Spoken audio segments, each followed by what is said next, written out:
Guys, this is Jen Frost with Faith and Fabric. We are having an amazingly beautiful day here in San Diego. It's got to be in the mid 70s right now, and it's February. So spring's coming early, and that makes me honestly want to start spring cleaning my studio. Now my studio's pretty clean, I'll be honest with you. I am one of those people where everything has a place and there's a place for everything, and I'm really good at putting things away. What I'm not so good at is just that annual maintenance that has to happen on things. So today we're going to take a look at how to do some good maintenance on our iron. Your iron is probably, like mine, one of your most used tools right next to your sewing machine. And so we really want to make sure that we're keeping our iron in the best shape possible. You know, if your iron's not in good shape, it's going to be spitting out some deposits on your fabrics, which you definitely don't want to have happen. It's going to have some burn marks on it, which you don't want. It's going to just have a lot of buildup and gunk. So we're going to take a look at today how we're going to clean this. Some specific things we're going to be looking at today. First, we're going to be looking at how to get rid of the calcium deposits that build up in the holes. Second, we're going to be looking at how to clean out the inside of your iron. You know, if you have hard water, you're going to get a lot of buildup on the inside, and that's going to create all of those deposits that are going to plug your holes. Third, we're going to take a look at how to clean up just the overall outside of our iron. We'll also be looking at number 4, not necessarily in this order, by the way. We'll be looking at how to get some of the burn marks off. I've got some burn marks actually on my iron itself, which I burned. So we're going to use actually Tylenol to get that off. So we'll be doing a deep clean on multiple parts of our iron today. So there are a few supplies you'll need. Stick them over here for you. First thing up, you are going to need some Q-tips. Probably grab 2 or 3. We're going to be using those to kind of clean some of these holes out. Excuse me. You're going to need some vinegar. Get a cup. We're going to be watering it down by about half. So you can do half vinegar in a cup, half water in that cup. You're going to need some acetaminophen or Tylenol if you've got some. That Tylenol is going to be what we're going to dissolve actually on the plate of our iron to get some of those burn marks off. An old towel, because you're going to be pressing on that towel, you're going to be cleaning on that towel. Don't grab your best towel. I've got an old white one from our camper that I'm going to be using today. You're actually going to see it's not very white. And then basically like paper towels and just some, 409 cleaner, whatever you use, and we'll use that to scrub the outside. If you have a magic eraser, that's also helpful too, but not necessary. If you've got one though, go ahead and grab it. We'll meet you over at the table where we're going to take a look at how we can start cleaning this.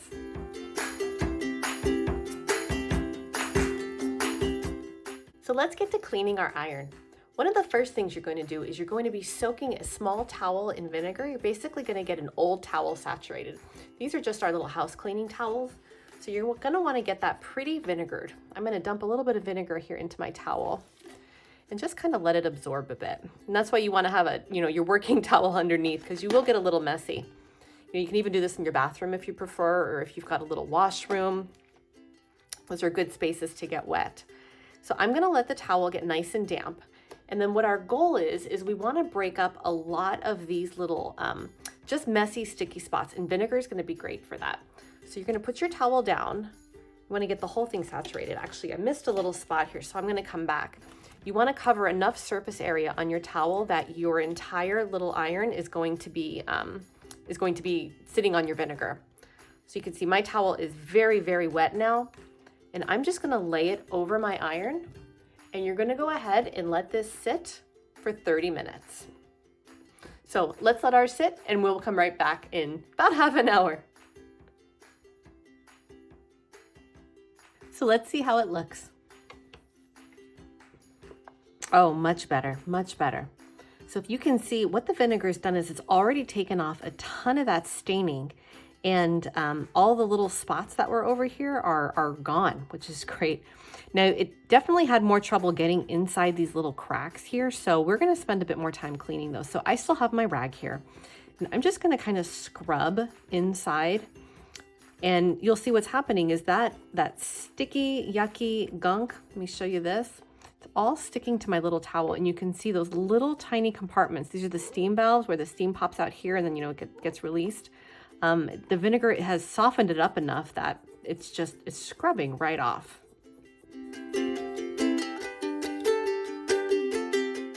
Well, that's a lot better, isn't it? Look, you can see almost all that gunk is removed. And even a lot of the calcium deposits that were inside my holes is almost gone. Now I still have some calcium deposits, and I'm gonna try to add a little bit of vinegar. So that's where your Q-tip comes in handy. You could just swirl that in your diluted vinegar to water solution. Again, that's half to half. And I'm just gonna kind of get it right in those holes. Now, again, normally you have water in your iron, so obviously you don't have to worry about getting this in there. We're actually gonna be dumping this into the main intake valve here in a few minutes. But for now, I'm just trying to add some extra vinegar to those holes just so it can start to settle in and really try to break it up. Like I said, we've got really hard water here, and it's just taking its toll on my iron. Okay, so I've got in all those holes now a little bit of extra vinegar. I also have my magic eraser. Now, we have these all over the house. I love these things. So these are very mildly abrasive. They're safe for walls, safe for paint. So the abrasiveness is minimal, if any, but it's just enough that it's gonna help us kind of clean up a little bit more on our iron here, where some of these more stubborn spots, because it has been a while since I've cleaned it, admitting never cleaned this iron. It's gonna be a good chance to try to get some of those off. Now, a lot of my buildup is from applique because I do use, gosh, I'm blanking on that word. Anyway, I'll think of it. And then I'll post it here for you. I do use a double-sided fusible webbing. There we go. And that webbing can definitely sometimes muck up my iron. So let's give this a go here with our little magic eraser. We're gonna just kind of scrub those spots. And yep, you'll see what's happening here. I'll move this out of the way in a moment. That magic eraser is taking off, because it's just that mild abrasiveness, it's taking off all the extra little spots on here. This is awesome. These are nice little handy tools to have, especially if you've got kids at home or pets. You can use these on the walls. Now, obviously test a small area before you do that, not just because I said so, but this is a really easy way to kind of get some of that extra gunk off, both your iron and your walls. So the bottom of this is amazing. You can see as I kind of move it like a mirror side to side here, it is just sparkly clean, almost brand new. The next thing I want to work on though is I still have some calcium buildup in these little holes.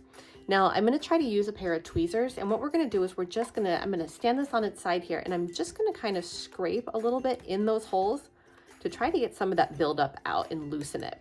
Now you may not be able to get all of it out, and that's okay. When we put our vinegar mix, again, half calcium or half vinegar, half water, when we put that in the port, that's going to come through and it's going to steam a lot of that calcium out. You see little flicks of this are just really starting to come out already, which is wonderful. When these holes get plugged up, obviously the steaming on your iron just does not work. And so you really want to be more on top of this cleaning. Clearly I was not, and that's definitely making an impact. So I've gone through and I've used my little tweezers here to kind of fill a little bit of that space in here, try to get some of that out. So now what we're going to do is we're actually just going to add our vinegar mix to our iron, and we're going to let it heat up. So I'm just going to pour this in. Again, good thing I have a towel here. Usually I have a little tiny funnel and pour it in a little easier that way. So I'm going to add my vinegar mix, and I'm going to plug this in, and I'm going to let this warm up. So we'll be back in a minute after this heats up.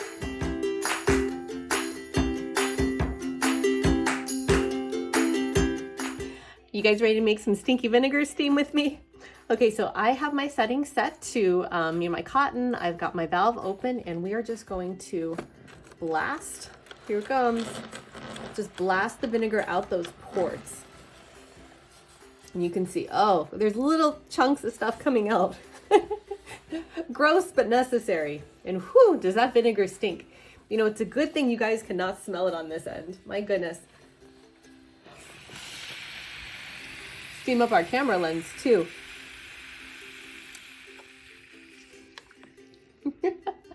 Let's clear that off here. It's always fun doing this live, isn't it? So I'm gonna go ahead and I'm gonna pause this for a second here, give it a couple more pumps, and then we're gonna take a look at those holes together after we get the steam off the camera. So the steam mess is all cleaned up, and I wanna show you guys this. I'm gonna post the original picture over here, and I want you to look at the original photos, and I'm gonna bring this nice and close. Look at how perfectly clean those holes are now. All that gunk came out, all that ick came out, and it is just so much better. So the last thing we're going to do today, oh, I wanted to mention it to you.